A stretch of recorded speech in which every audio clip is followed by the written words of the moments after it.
The Galactic Defense Council's emergency session erupted in what could only be described as sophisticated laughter.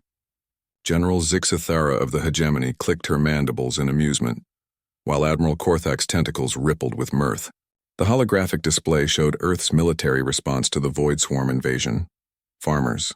Surely this is a translation error, wheezed General Voss through his respiratory slits. The humans are sending agricultural workers? Ambassador Chen Wei stood stoically at the podium, her weathered hands folded behind her back.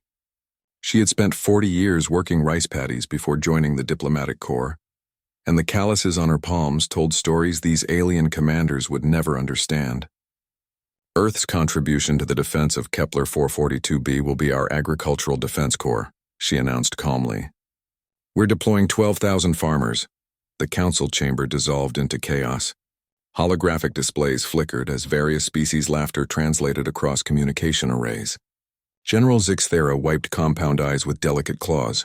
Ambassador Chen, she managed between clicks. We face the Void Swarm, creatures that have consumed 17 civilizations.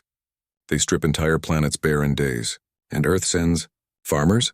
With respect, Admiral Korthak's translator warbled.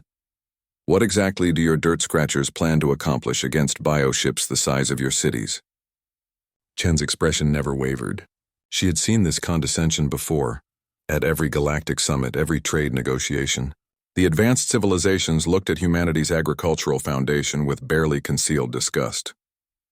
They saw primitives clinging to antiquated practices, while other species had long since moved to synthetic nutrients and automated food production. General Zixathara, how does your species feed itself? Chen asked. Nutrient synthesis, obviously.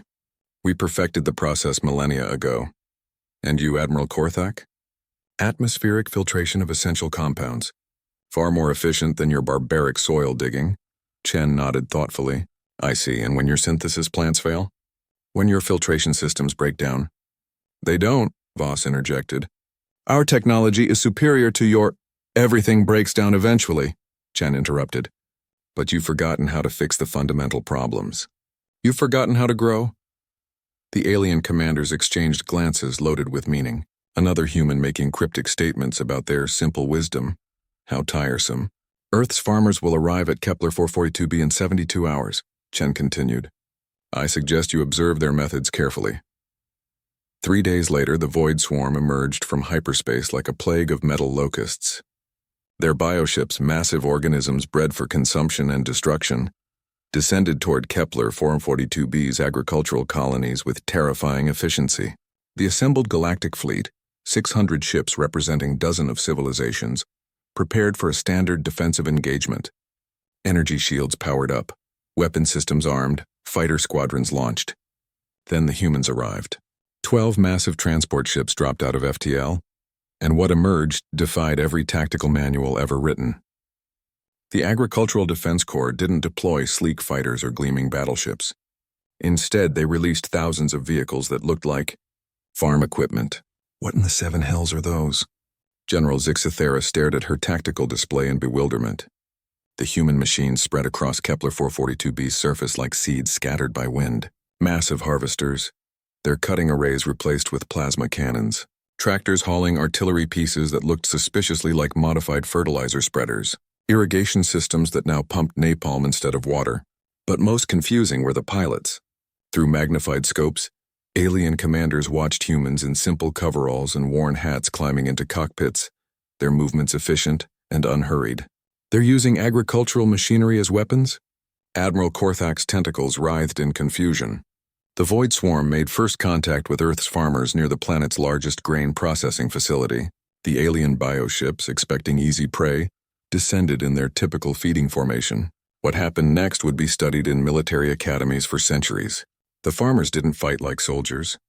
They fought like farmers. When the Void creatures attempted to strip the topsoil, their standard feeding pattern, they encountered root systems that fought back. The humans had somehow weaponized the very concept of cultivation. Modified grain storage silos erupted with proximity mines disguised as seeds. Irrigation ditches became kill channels filled with agricultural chemicals that ate through bioship hulls like acid through paper. The farmers moved with the patience of people who understood seasons and cycles. They led the void swarm into carefully prepared fields where every furrow was a trap, every crop row a killing ground. When bioships landed to feed, they found themselves caught in threshing machines the size of city blocks. But the real genius became apparent when the void swarm tried to retreat. The creatures, accustomed to quick strikes and rapid consumption, found themselves entangled in vast networks of modified barbed wire and harvesting equipment. The farmers had essentially planted them. "Sir," Zixthera's communications officer whispered, "they're hurting them." Indeed, the Agricultural Defense Corps was treating the void swarm exactly like livestock.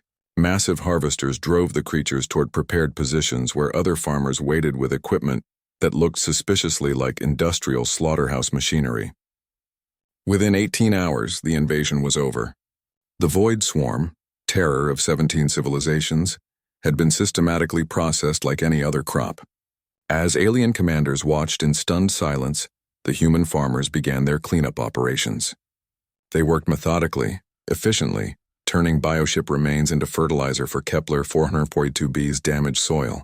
Ambassador Chen's voice crackled over the communication array. "The Agricultural Defense Corps has secured the planet. Kepler 442b's agricultural systems should be restored within 2 growing seasons." In the silence that followed, General Voss asked the question every alien commander was thinking. How? Chen's smile carried the weight of 10,000 harvests. "General, there's something you need to understand about farmers. We don't just grow food. We grow everything. We understand systems, cycles, and most importantly, we know that everything grows from the ground up." She paused, looking out at the restored planet below. "You mocked us for staying close to the soil while you reached for the stars. But you forgot something crucial. Everything depends on someone who knows how to make things grow. Even victory." The Galactic commanders sat in contemplative silence, watching Earth's farmers tend to Kepler 442b with the same careful attention they gave their home fields. For the first time, they began to understand that humanity's greatest strength wasn't their technology or their weapons. It was their refusal to forget where things came from.